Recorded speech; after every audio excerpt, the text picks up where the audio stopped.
gone to study them yourselves, but we're glad that you didn't. Michael has come to speak to us on the praxis of authentic interiority and the study of spirituality. And I think he's designed the seminar so as to draw in lots of his interests and themes of study over the years. So thank you, Michael, for coming across the Irish Sea to share your thoughts with us on this topic. We're looking forward to the next hour and a half and talking to you about this topic. Thanks, Chris. Thank you very much. Yeah. Well, thank you very much. It's good to know. Yes. You know, we have a connection with the British Association of Study Spirituality Executive Board, so we'll be meeting next Tuesday in London. So, right. So I haven't got to know you all, but hopefully I might get to know you a little more as time goes by here today. Okay, the praxis of authentic interiority, the study of spirituality. What I'm going to try and do in this time together is to offer a foundation, if you like, in common human interiority or common human subjectivity, which can enable us to identify that we are spiritual beings, that can allow us to establish what is the field of study of spirituality, and that can allow us to identify how to study the field in a way that is spirituality study. So there's three sort of themes there. Okay, the late Irish philosopher and poet John O'Donoghue observed, if you look at the educational system and you look at most of the public fora in our culture, he says, there is very little time or attention given to what you could almost call learning the art of inwardness or a pedagogy of interiority. While I agree with O'Donoghue's emphasis on the need for the art of inwardness or a pedagogy of interiority, it is important to clarify what we mean by interiority. The need for clarification arises in order to remove any suggestion that the term interiority involves moving into the sphere of what is simply individual and private and away from the sphere of what is shared in public. The need for clarification is also important because of the long-standing connection between interiority and spirituality, and the fact that a privatized view of human interiority has tended to result in a spirituality of detachment from engagement with the public realm. So this lecture will first offer an understanding of authentic interiority as a common human existential practice of engagement with ourselves and our world.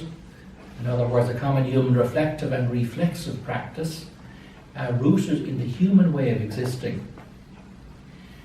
And to begin, I'd like us to engage in a simple experiment of consciousness to identify and connect with authentic interiority as a praxis of that kind. So that I'm not just talking about stuff out there, I want to try and do something now at the beginning that will get us inside ourselves, and all I'm talking about thereafter then can have an interior resonance for you and won't just sound like ideas out here.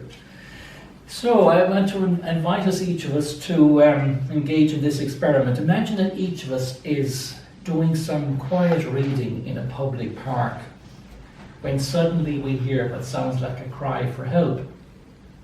So we'll take a moment, just get ourselves into that scene, enter in imaginatively into that scene. You're in a public park doing some quiet reading, and then you hear a cry for help. And just notice what goes on for you inside yourself.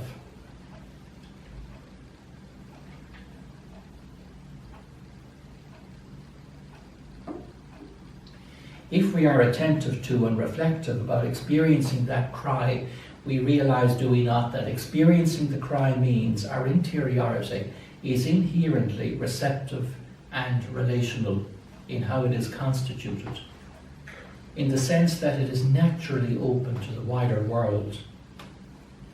This also means that how we receive the cry and how we respond to it will reflect our existing quality of self-presence, and that such self-presence in turn is foundational for how we relate to ourselves and the wider world.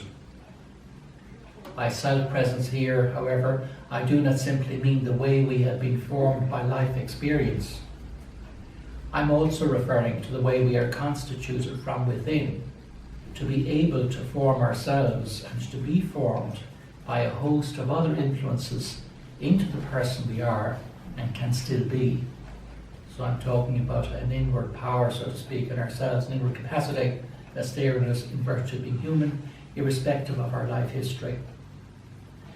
Similarly, the quality of our presence to ourselves and from there to the wider world is open to higher order transformation under the impact of lived experience and how that experience is appropriated, but only because we exist with such intrinsic capability in virtue of the human way of being in the world. All the positive experience in the world will be of no use to us unless we have the means, in the way we are in our humanity, to be influenced by it. So, what do we do in relation to our particular experiencing of the cry, our particular experiencing of it? Is our way of being present to our receptive, relational, reflective, responsible, and reflexive self of a kind that we ignore the cry? Or is it of a quality that moves us to attend more acutely to the cry? If the latter, do we find ourselves moved beyond the experience of hearing the cry to a higher form of self-presence that enables us to not only attend to the data that is the cry, but also seek understanding of it by asking questions like, what does the sound I have heard mean? Now, in the experiment, as we call it, that we've each been engaged in here, was that going on for you as you experienced the cry? Did you find yourself asking questions, I wonder what that means? Or did you try to ignore it? The kind of self-presence we are in will be very determining of our response. Does it mean, the cry, that someone is in trouble?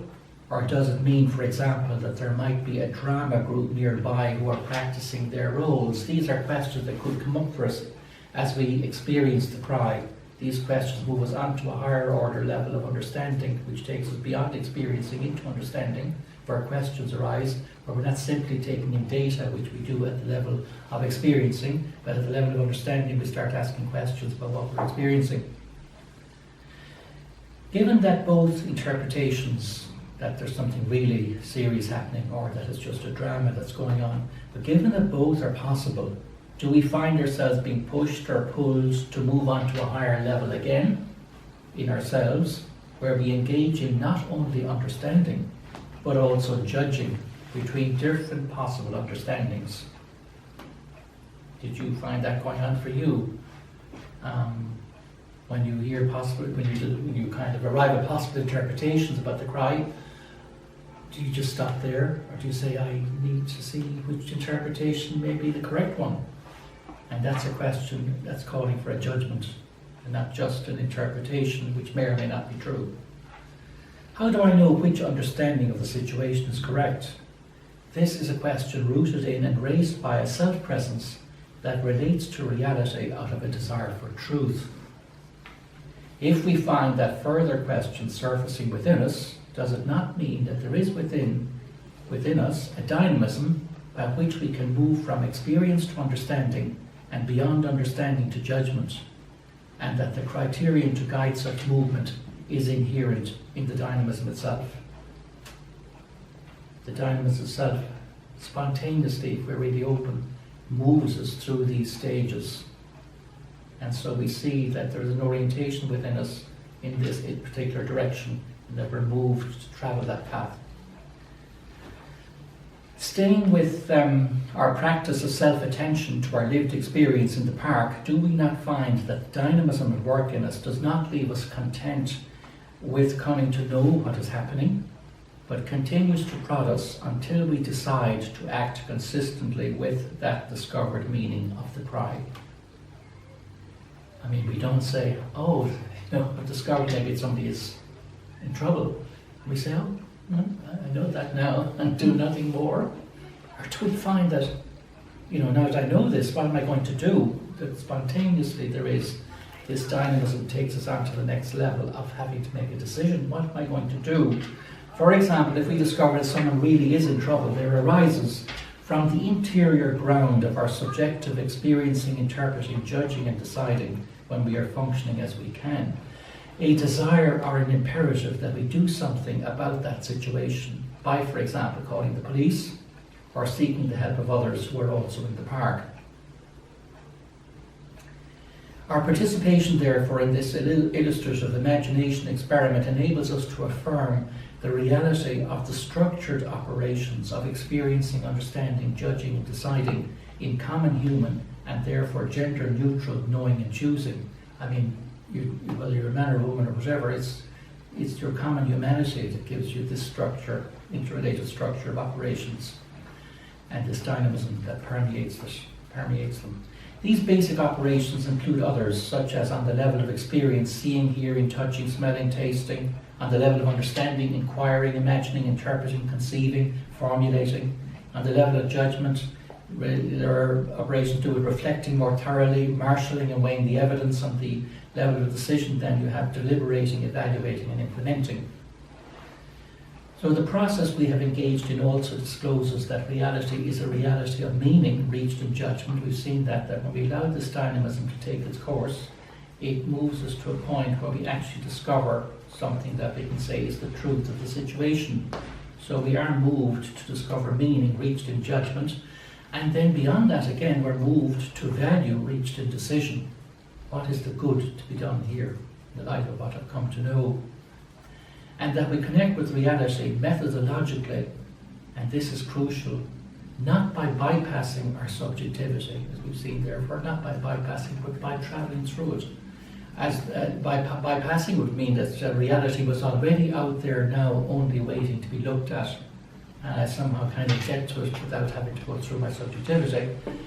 But the experiment I've been putting out there is trying to show that we reach the real, if you like, by participating authentically in our subjectivity. That's how you come to know what really is so and what is really being asked of you in terms of what to do, about what you've come to know. The realization that we can participate authentically or inauthentically in our subjectivity makes us aware that how we use the operations of consciousness when we are engaged in the practice of knowing and choosing is not a neutral practice, but a value-laden praxis that makes a statement about the kind of person we are or desire to become. We ourselves are involved, the kind of person we are is at stake in what's going on. In the example of our imagination experiment, our engagement in the experiment shows that we might have chosen to ignore the data of experience regarding the cry for help, or refused to investigate different possible meanings for it, or rejected correct interpretation of it, or chosen to run away from taking the decision consistent with what we came to know.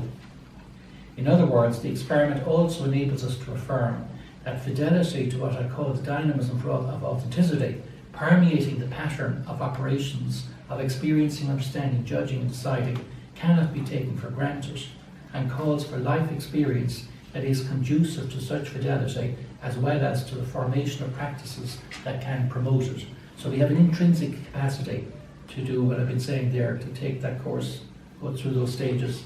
But it's not inevitable that we will, because there's also pulls and pressures of inauthenticity, which would allow us to overlook data, suppress questions, not act according to what we've come to know, and so on. So we're all the time living with a tension between a dynamism for authenticity that's pushing us towards truth and goodness, and factors and forces that are trying to keep us from not doing that. Authentic experiencing requires the cultivated practice of attending to all the relevant data. That's what I mean by authentic experiencing. The desire to attend to all the relevant data and practices that can cultivate that for us, including the data of the quality of our own performing consciousness, because we are at stake all the time in what's going on. Am I attending as well as I could? Am I overlooking things? What's going on if I am? So we have to be reflexive as well as reflective. Reflexive about ourselves and our quality of functioning.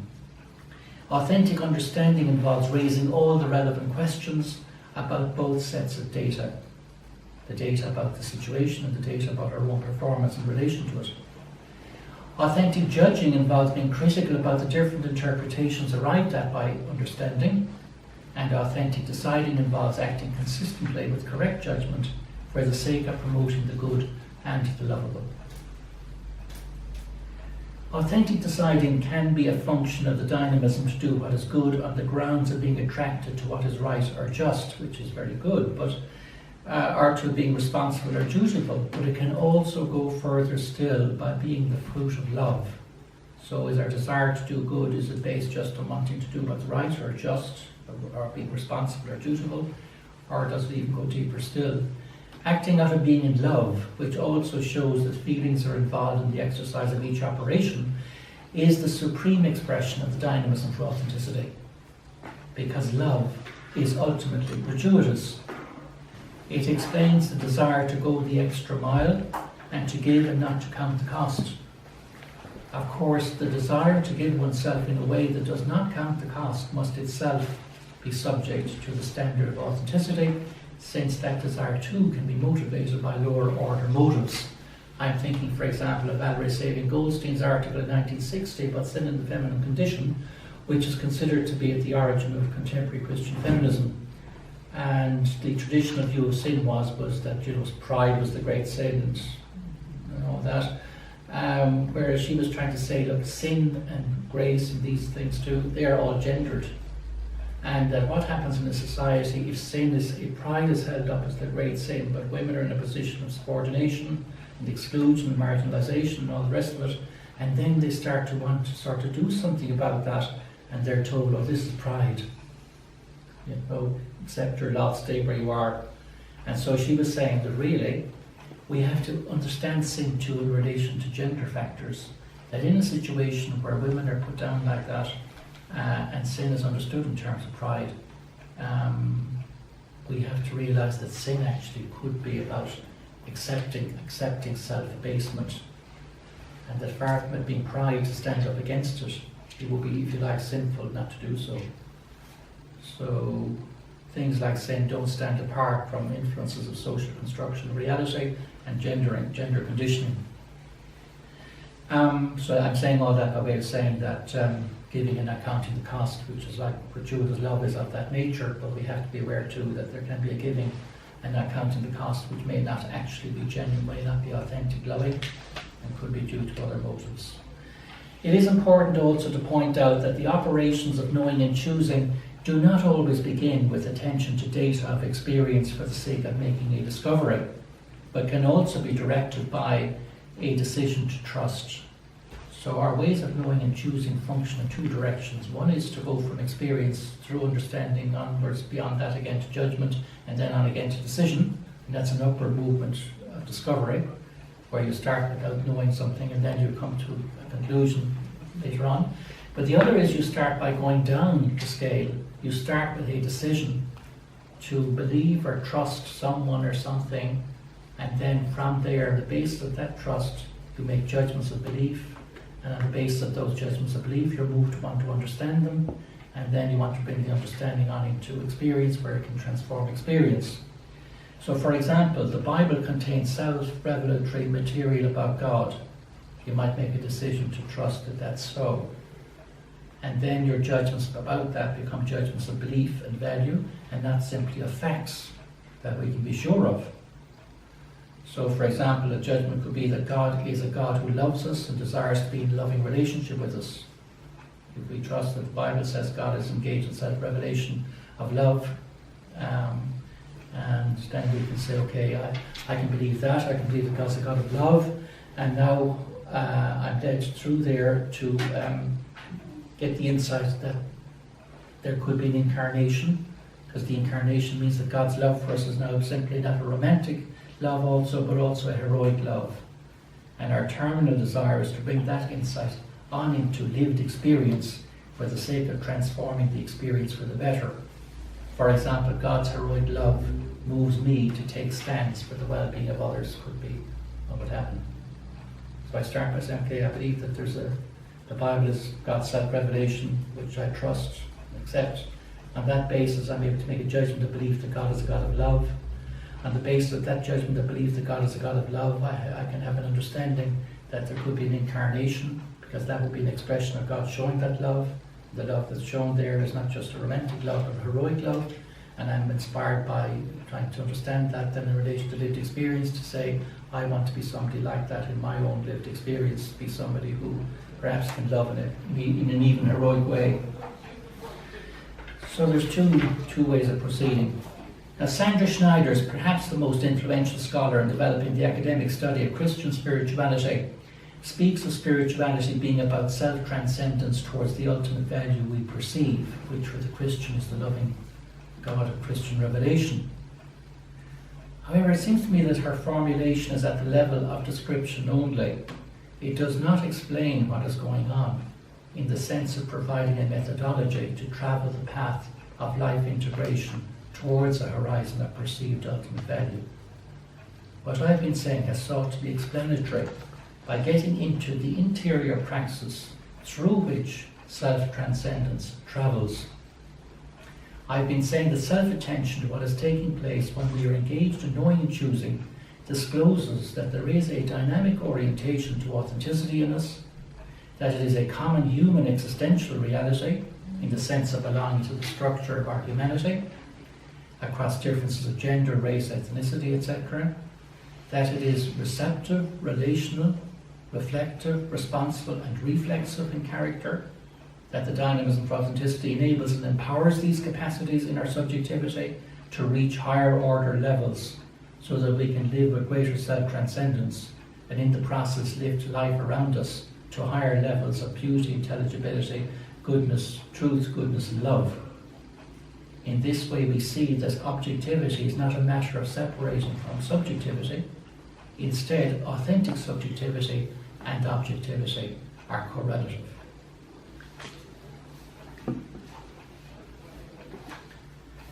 That's a key point. Because self-attention discloses that the dynamism for self-transcending authenticity in our subjectivity moves us when it is functioning at full capacity to desire to be a person of gratuitous loving, and such high quality desire makes us aware of ourselves as mystery. We can say that education and formation regarding the experience and character of the foundational and methodological desire for authenticity at the heart of human interiority calls for a pedagogy of mystagogy. It is about teaching, learning and researching to live contemplatively and rigorously in reality as a mysterious milieu. For some, such living may not get beyond transcendent experiences of immanence, where, the ordinary kind of, it's a beautiful day and it's not just any old day, but it's a wonderful day, but it can be just a transcendent experience of the ordinary. But for others, it will be about immanent experiences of the transcendent with a capital T. For Teilhard de Chardin, the renowned Jesuit paleontologist, it meant learning to live in a divine milieu. For Ignatius of Loyola, this mystagogy, for Ignatius of Loyola, the founder of the Jesuits, it meant being able to find God in everyone, in every place, and in everything, and being moved to do everything for the greater glory of God. For Gustavo Gutierrez, the founding father of liberation theology, living in this milieu of divine milieu, meant that we have been made by love and for love, and only by loving then, he says, can we fulfill ourselves as persons. That is how we respond to the initiative taken by God's love. And for Hildegard of Bingen, the mystery experienced at the heart of life, including ourselves, meant we were, quote, feathers on the breath of God. Because we are all the time in our lives dealing with a mysterious milieu, however it is named and understood, I believe we need to replace the language of mindfulness with the language of mystagogy, which is to say, the language of being led progressively into mystery, and to replace the practice of being mindful with the practice of being mystagogical. The term mystagogy also highlights better than the term mindfulness that the practice of authentic interiority is a spiritual and not simply mindful one. It gets it right down into the mystery of everything. The attraction to and the vista of ourselves and our world, characterized in this way, can be called living in and in relation to a horizon of ultimate meaning and value, however dimly or insecurely perceived at times and however named, and doing so on the foundation of a desire for and commitment to authenticity in our interiority or subjectivity. Living spiritually on this view may or may not involve affiliation to a religious tradition.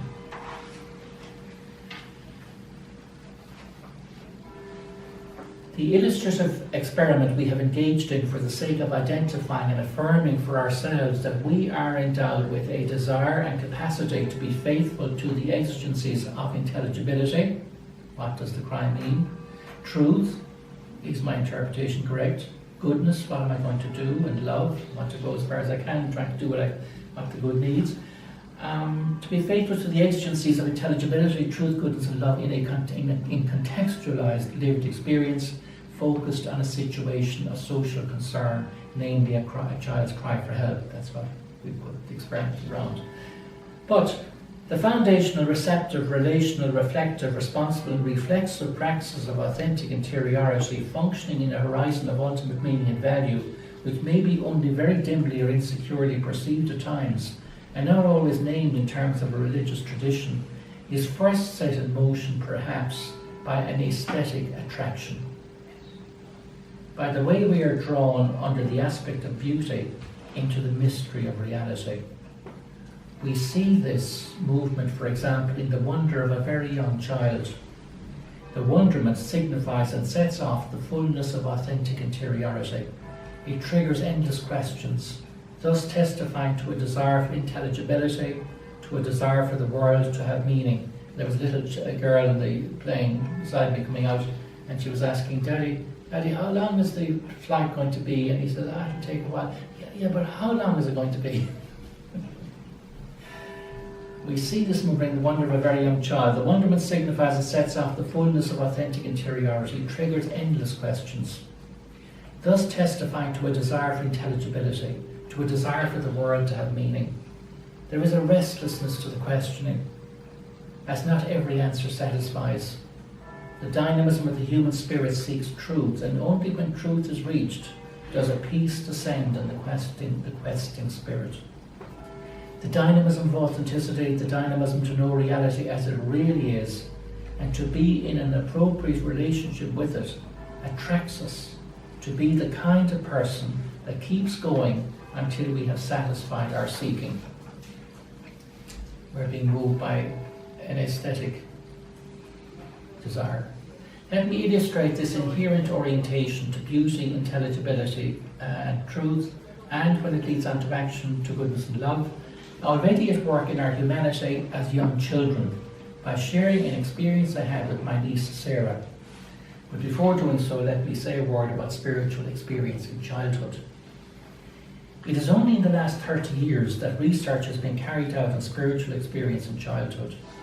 Part of the reason why such experience was not attended to or taken seriously in earlier times, either in healthcare, literature studies or other areas of life, was because it used to be thought that children were too immature to have sound spiritual experience. We get an insight into why people used to think that way in Dr. Kate Adams's paper for the British Educational Research Association in 2009. Dr. Adams is a former primary school teacher who was an academic specialising in children's spirituality in Britain. In her paper she said, given that serious discussion of spiritual experiences is not common in daily discourse, children often feel a fear of ridicule or dismissal, and for that reason retreat into silence. But according to Dr. Rebecca Nye, Cambridge, who is perhaps the leading authority on children's spirituality in the UK, spiritual experience in very ordinary everyday aspects of children's lives is probably a reality for every child, regardless of their religious or other factors in their upbringing. To return then to Sarah, my niece, when she was 4. Early in 1991, when she was 4, and I was on my way out the door of her home to catch a train to Dublin, Sarah said to me, Michael, she said, you're a boss. 4 years of age. A boss, Sarah, I said, somewhat taken aback. Yes, she said, you're a priest, and all priests are bosses. I'm a Jesuit priest. I found myself wondering about what she meant on the journey to Dublin, and they're living in Waterford, employing a hermeneutics of the imagination, that is to say, using my imagination as an interpretive principle. It occurred to me that Sarah lived the experience of going to Mass with her parents, who were the two most important people to her in this world. But when the priest came out to say Mass, these immensely important people in Sarah's life, and all the adults, and Sarah, and all the people stood up, paid attention, and waited to be spoken to by the priest. You know, the Lord be with you, and also with you. The priest did nearly all the talking during Mass. Everyone was meant to pay attention when he spoke, and to answer him he said things like, the Lord be with you, and all the people stood up again at the end of Mass when he left the altar. Interpreting Sarah's experience in terms of a framework of authentic interiority, we can say that as Sarah interacted with her world under the impact of the dynamism for authenticity in her operations of experiencing, understanding, judging and deciding, she would have been moved to be attentive to the data of her experience, such as the way her parents and everyone in church stood up when the priest came out on the altar, the way he did nearly all the talking, and the way others present, like our parents, spoke only in response to words he uttered first. Her remark to me also shows that she must have puzzled over such experienced data, and therefore engaged her experience with the operation in us of understanding. The operation of understanding moves us beyond what is involved in attending to data in order to raise relevant questions that enable us to understand the data. As a result of such questioning and interpretation, Sarah eventually came to the conclusion, at a further level of self-transcendence where judgments are made, that priests fitted her learned social construct and learned linguistic term of a boss. 4 years after that experience with Sarah, and my effort to fathom it on the train at the level of authenticity in my own subjectivity, at the level, that is, of my desire to understand Sarah's experience, at the level of what could explain it satisfactorily, I was preparing to give a talk at the first conference in Ireland on the ordination of women. I decided I would speak with Sarah. This was 1995. I decided I would speak with Sarah as part of my preparation. She was 8 years old. I asked her, did she remember what she said to me about priests 4 years earlier? She was vague about it, but her mother, my sister Carmel, said, it is very interesting that you should ask her about that subject, and she explained why. At Mass a week earlier, Carmel said, the priest had asked the adults to fill in a suggestion sheet about how to improve the parish. Sarah was at the Mass and said she wanted to fill in the page as well. My sister was not in favour of this at first because she was carrying out the request of the priest, and he had not asked for the views of children. But Sarah repeated that she had things to say too. And 8 years old, what did she write? Women should be priests. I know not the Anglican doing this Durham, but it's the Catholic tradition. Clearly, in the 4 years since her earlier words to me on the subject, Sarah had continued at some level to process her religious world through her subjectivity, and I would say at the standard of authenticity, at the standard, that is, where her experiencing, understanding, judging and deciding met what corresponds to beauty, truth, goodness and love. She had become aware that only men were priests, and this reality clashed with her identity as a girl child. As a result, she now held, it seems to me, that the exclusion of females from ordained priesthood in the Catholic Church did not meet the standard of authenticity for life in this world. Her empowering, self-transcending capacity for authenticity in her life had moved her on from what she considered to be a judgment of fact, that priests are bosses 4 years earlier, to a judgment of value, that women should be priests. It also moved her to engage in further self-transcendence by going beyond her judgment of value to a decision to give it effect by writing what she did on the suggestion sheet about how to improve the parish. I said to her at that time that I was going to be speaking about women should be priests at a conference in Dublin the following week, and that I would like to hear more from her about her views on the subject. And here is what she said. I offer it as further evidence to illustrate the empowering spirit of authenticity present already in a girl and a child in relation to religious matters, which indicates an experience in her at some depth of having connected with the mysterious ground of beauty, intelligibility, truth, goodness and love.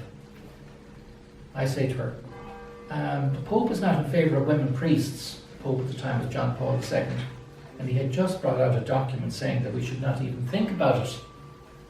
We went ahead anyway with our conference. And Sarah said to me, and I said that to her, he's probably just jealous. She was 8 years of age now. He's probably just jealous, she said. Jealous that women would become more popular. She seemed to try to say popular, if they became priests. Women should be able to become priests. Why should only men get their own way? Sarah, women only get to say a little at Mass and things. We don't hear about women, don't hear their views. They're less popular. Saint Mary, the mother of Jesus, and Saint Bridget, who's an Irish saint, are not celebrated like Saint Patrick is. We were holding the conversation on Saint Patrick's Day, and she was saying, yeah, we're celebrating Saint, what about Saint Bridget? She was the female patron saint of Ireland, really. And then she was saying, men priests leave out the women part. They only want to talk about Jesus and God because they are men.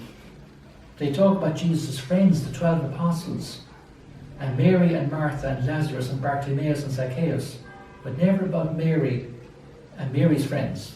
They talk about Jesus' friends, but never about Mary's friends. Priests don't talk about holy women, just Jesus and God. Women priests would talk about women. If Jesus had a girlfriend, they would talk about that. It's not fair that boys should get their own way and girls not.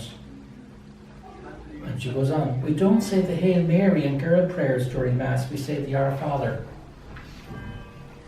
In the first bit of the Bible about the tree, she says, and about the tree and a girl and a boy, she goes and eats things off the tree. She doesn't trust God. Why does the girl have to be the more evil one? And why was a man brought down first? Jesus, the incarnation. He came, as you would have heard in the creed, he came down from heaven. The apostles were all men. That's unfair. People will think men are holier. It is fairer to have 6 women and 6 men. This conversation with Sarah shows that already as an 8-year-old girl child, she felt compelled to hold a position that was at odds with that of the Pope of the time, John Paul II, and with a long-standing religious tradition regarding women that he upheld.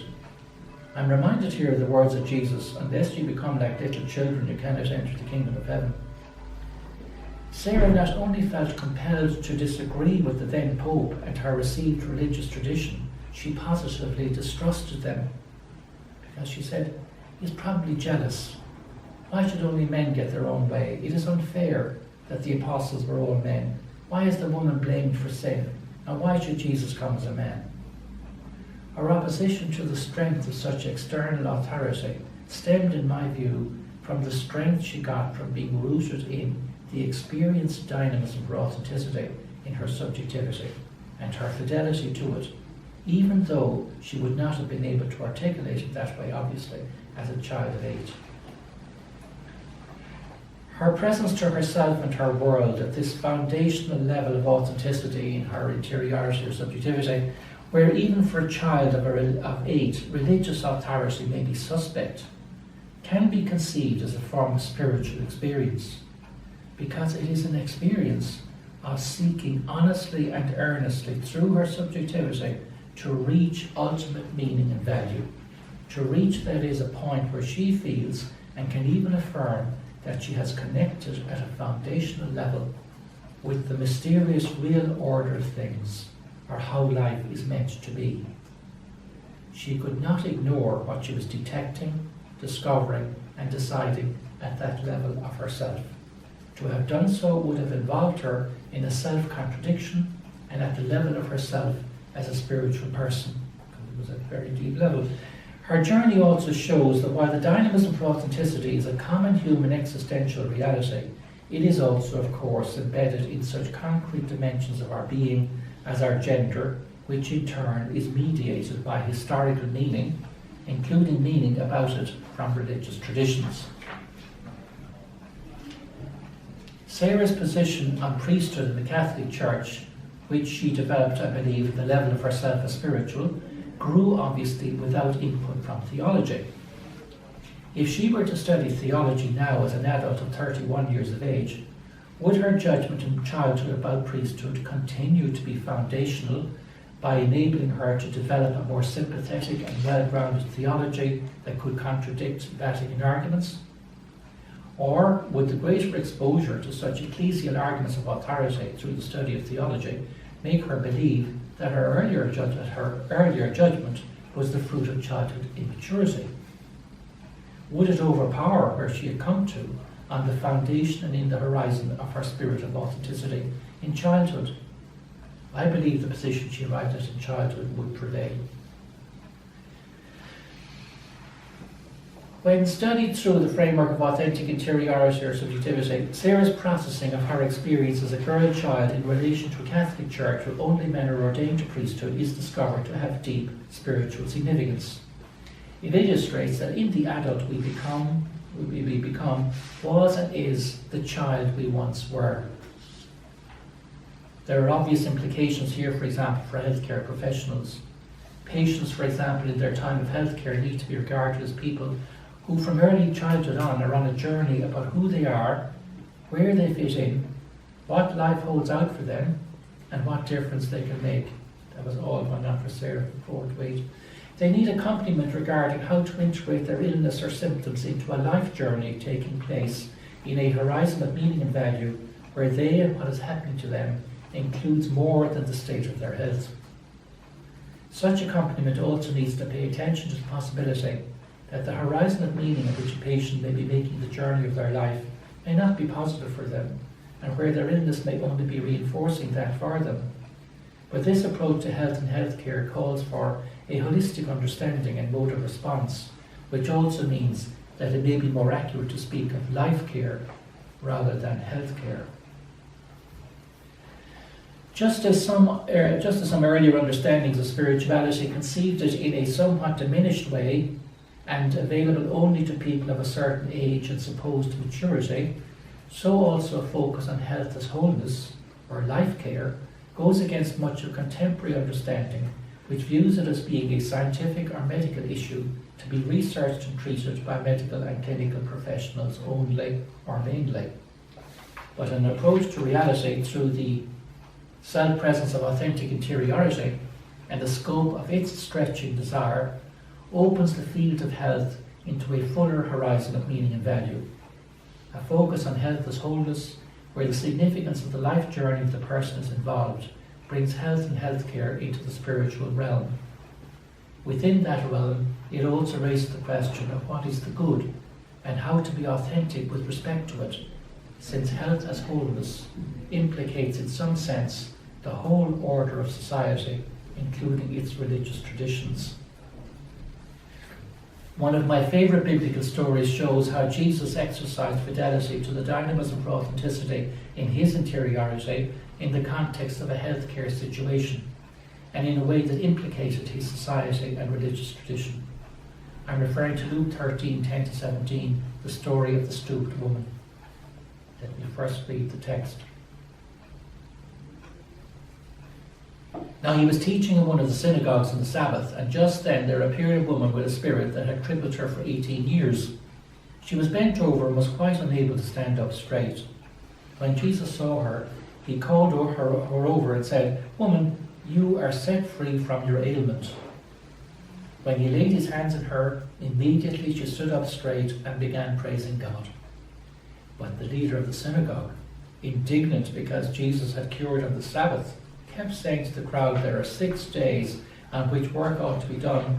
Come on those days and be cured, and not on the Sabbath day." But the Lord answered him and said, "You hypocrites, does not each of you on the Sabbath untie his ox or his donkey from the manger and lead it away to give it water? And ought not this woman, a daughter of Abraham and Sarah, whom Satan bound for 18 years, be set free from this bondage on the Sabbath day?" When he said this, all his opponents were put to shame, and the entire crowd was rejoicing at all the wonderful things that he was doing.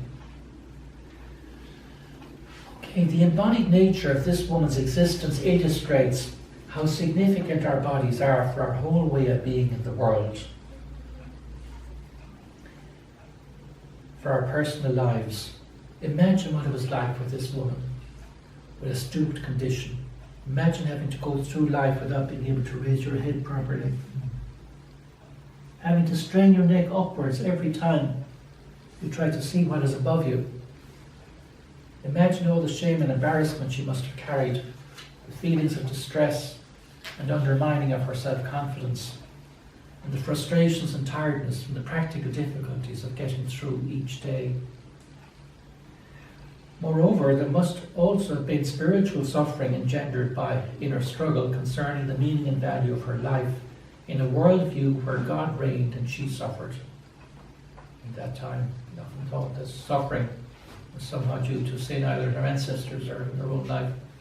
This characterization of the woman's plight shows that the health care she needed went beyond attending to her physical infirmity.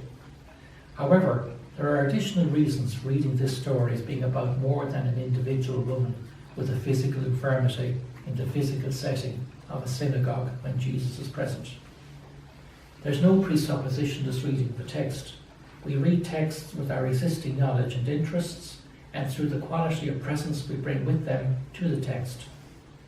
The contemporary reader, versed in a knowledge of sociology, gender studies and hermeneutics, for example, and who is present to the text and himself or herself with an open spirit in terms of wanting to know and do what fidelity to the standard of authenticity regarding beauty, intelligibility, truth, goodness and love in the situation seeks, asks about the role society may have played in the woman's condition and imagines what is going on in the biblical story with a consciousness of such questions.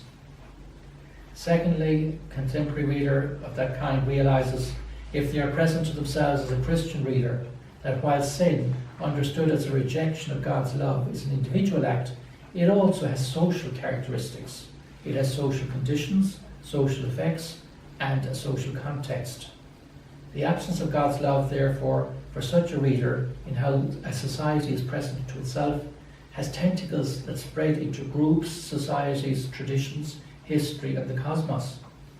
The absence of God's love in the society is located in not only the exercise of innate tendencies, but also external forces institutionalized in the society that come to be internalized by people and lead them to make harmful responses.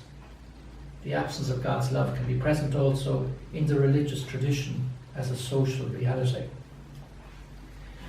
Reading the text in the light of such knowledge helps to explain why, in my view, Jesus did not deal with the woman's plight by waiting and then going to her after the religious service and attending to her then quietly in a one-to-one way. Instead, he interrupted his teaching to the congregation, which he'd been asked to do, called her forward and addressed her condition in a very public way and from his position of spiritual authority in the synagogue that day. This suggests that firstly, he was pointing to the anomaly of people coming together to attend to religious matters on the Sabbath, but being blind in reality to the call of God in the congregation itself. And secondly, that he heard that call with respect to the suffering of women in a way that recognized the role of the culture and religious tradition in such suffering. His responses can be understood as expressions of his fidelity to what authenticity in his interiority was calling for regarding the external situation. On the first point, Jesus experienced the stooped woman in terms of his self-understanding about being sent by God to set the oppressed free. So his authenticity has become grounded in that religious conversion. And then, as I talked earlier, you can begin with a decision to trust or believe, and then you go from there. The priority of setting the oppressed free for the sake of forwarding God's kind of love in the world meant that the Sabbath for Jesus was to be a day of release from the effects of what in the worldview of his time was called the fallen order. Jesus expresses this liberating meaning of the Sabbath for him in relation to the situation of the woman when he justifies what he does in the synagogue with the words, "Ought not this woman be set free from this bondage on the Sabbath day?" Jesus' understanding of the role of the Sabbath in human well-being contrasts sharply with that of the leader of the synagogue, who said, but the leader of the synagogue, indignant because Jesus had cured the Sabbath, kept saying to the crowd, "There are 6 days of which work ought to be done. Come on those days and be cured, not on the Sabbath day." We have here, therefore, an example of how two people with authority in the same religious tradition can interpret that tradition very differently, with considerable implications for the health and well-being of women. Obviously, the call of the text to readers is to identify with Jesus not only in the text, but also by implication in how he would deal with similar situations today that are beyond the text. Secondly, Jesus, by calling the woman forward, may have been regarding her suffering as a form of gender oppression, as an example of what the Latin American Catholic Bishop Scala of Medellin, Colombia, in 1968 called institutionalized violence. For if this woman's physical infirmity was rooted in cultural factors to do with her gender role of having to carry heavy loads that would damage her spine, and when I was in Ethiopia, this is how I came to read this text, having been in Ethiopia and seeing one of the first things that struck me was seeing young women even carrying these very heavy loads on bodies that really weren't able for them. And then, doing some research to see what might be the effects on their spines of this, and discovering through that study that yes, their spines do get damaged by carrying those loads. And so you have these women going around with damaged spines for carrying these loads, and they're carrying these loads because the culture has assigned them that role to do so. So the physical infirmity is rooted in cultural factors, and then you can have a religious tradition supporting this. So if this woman's physical infirmity was rooted in cultural factors to do with her gender role of having to carry heavy loads that would damage her spine, as my hermeneutic of the imagination based on research into women's lives in Ethiopia in the late 1990s suggests, then other women too in Jesus' time would have been similarly afflicted by this form of institutionalized violence, of kyriarchy and androcentrism. Kyriarchy, as you know, comes from the Greek kurios, meaning lording it over people, and androcentrism is taking the male as the norm, centered on the male and the andros. On this view, Jesus' reference to Satan inflicting 18 years of suffering on the woman can be regarded as a reference to the social sin of kyriarchy, embedded in the culture and reinforced by other factors that were destructive of women's well-being on the site of their embodiment. On this view, Jesus by his actions is revealing God's liberating love as a love aimed at transforming social structures, cultural ideologies, and religious traditions, and not simply individuals. Reading the Lucan text receptive to socio-cultural realities also helps us to understand why Jesus in Luke is never again invited to the synagogue, and why he is charged later in that gospel of being an agitator of the people, which led to his crucifixion.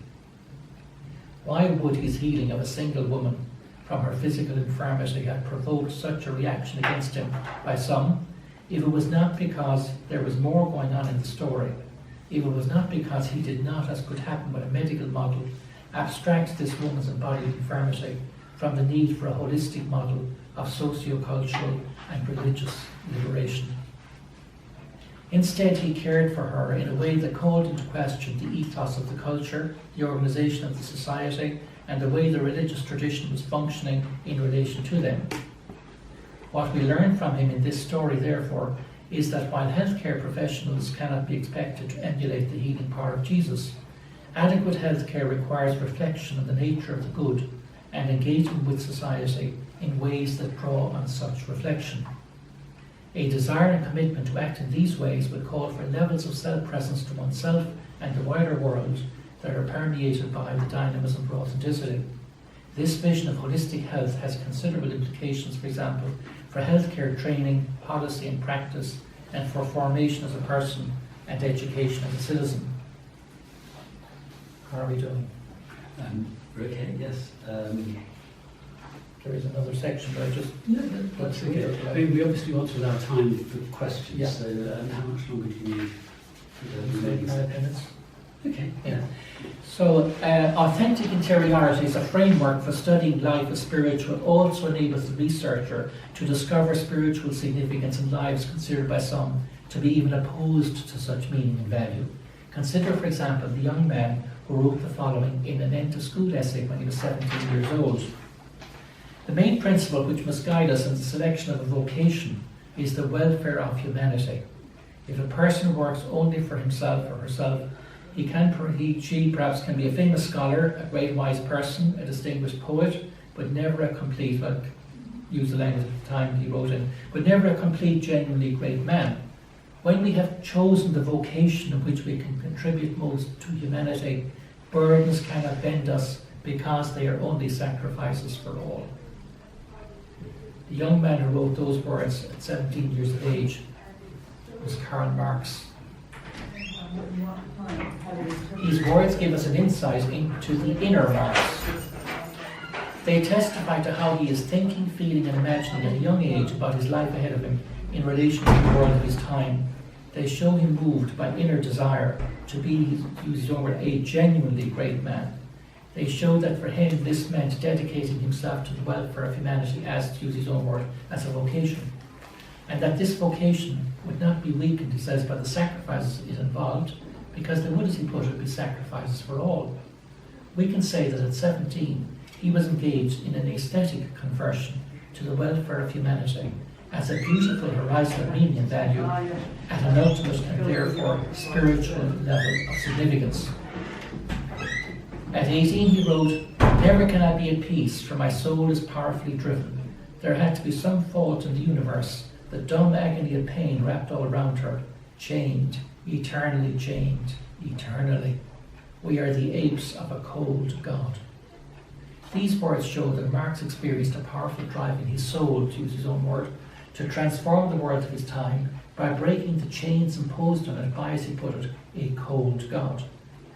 Marx's passionate, soulful words as a young man expressed what can be called his spirituality, understood as the determined and sustained desire to live authentically the first and only edition of himself. For Marx, living authentically in the context of his concrete reality, where, for example, a quarter of the population of Trier, where he grew up, lived in public charity, and where the ruler of that region believed he had been divinely ordained for the purpose and was not engaged in transforming the lot of the economically poor, came to mean for Marx a life dedicated to working out and articulating how the welfare of humanity could and would be realised through the dynamism of history. His theoretical system included in its predictions that Christianity would wither away. He would do so as the socio-economic and political conditions that gave rise to it were transformed into conditions of what I call beauty, intelligibility, truth, goodness and love, which have been differentiated in compact human experience over time. This transformation would occur as a result of people appropriating at last their interior and common human capacity to be what I'm calling authentic, and acting collectively in accordance with that subjective and shared capacity. This approach to the study of Marx's life and writings through the lens of spirituality being about perceived lived authenticity allows us to conceive his life and writings as being rooted in a soulful experience for him of being called and driven even to dedicate his life to the welfare of humanity and to cast aside in the process the God of his time as a cold God who did not empower the masses to transform their suffering but changed them to it. Marx's initial judgment that God was a cold God was made in the context of an aesthetic conversion and perceived soulful vocation to the welfare of humanity in what he called a universe wrapped in pain. His later judgment that God was not an independent reality of any kind, but a socially constructed fantasy, was made in a context where the hegemonic form of Christianity in his time regarded a strong commitment to social transformation as a reductionism of authentic Christian faith. However, Marx did not consider that the Christianity he knew and authentic Christianity could be significantly different, and so his dynamism for authenticity in the context of his life and times could be said to have malfunctioned. Liberation theology, for example, has made a powerful case for the Christian God having a preferential option for the economically poor, so that fidelity to the dynamism for authenticity calls for a revisiting of the Christianity that Marx rejected for the sake of holding firm to his vocation to the welfare of humanity as he conceived it. Similarly, research with children is showing that they can have profound spiritual experiences which tend to get suppressed, however, as they get older due to the impact of a skeptical culture. But fidelity to the dynamism for authenticity would require that we become like little children, as Jesus said, and critique the imminent frame, as Charles Taylor calls it, of contemporary culture in the Western world, at least in the light of spiritual experience in childhood. So in this paper, to finish then, I've made a case for choosing authentic interiority or subjectivity as disclosed by self-attention, and we had a chance to become self-attentive to it at the beginning. I've made a case for choosing this as the basis for identifying what makes the study of lived experience spirituality study precisely. Authentic interiority provides the foundation of lived experience for identifying that we are spiritual because it shows that we are endowed with an inherent desire, sensibility and capacity to engage with the mystery of reality. It shows that this core spirit of self-transcendence in our interiority opens us foundationally, dynamically, receptively, relationally, reflectively, responsively and reflexively to the normative and mysterious horizon of beauty, intelligibility, truth, goodness and love as ultimate dimensions of reality that have been differentiated in compact human experience over time. It shows that this spirit permeates all our knowing and choosing, similar to the way breathing does our embodied existence. And it shows that we are disposed to discover meaning and value of an ultimate kind that attracts us to live by.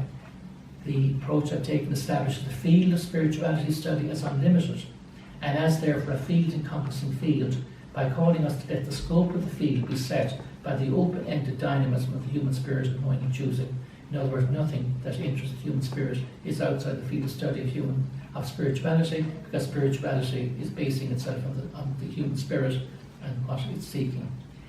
And the approach I've taken establishes how spirituality, how it's to study its vast field, by calling the researcher to do so from the vantage point of authenticity, so that the study of spirituality becomes the study of the level of authenticity with which people engage themselves and their world through their knowing and choosing. When the level of engagement is at a sufficient level of authenticity, it can serve to transform as well as enlighten lived experience.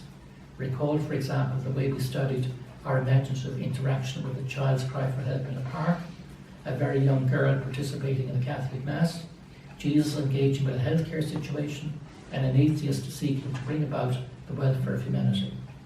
My approach to the study of spirituality, therefore, is not an idea, but is rooted in the concrete and verifiable reality of the way we are in the world as human beings, as disclosed by self-attention.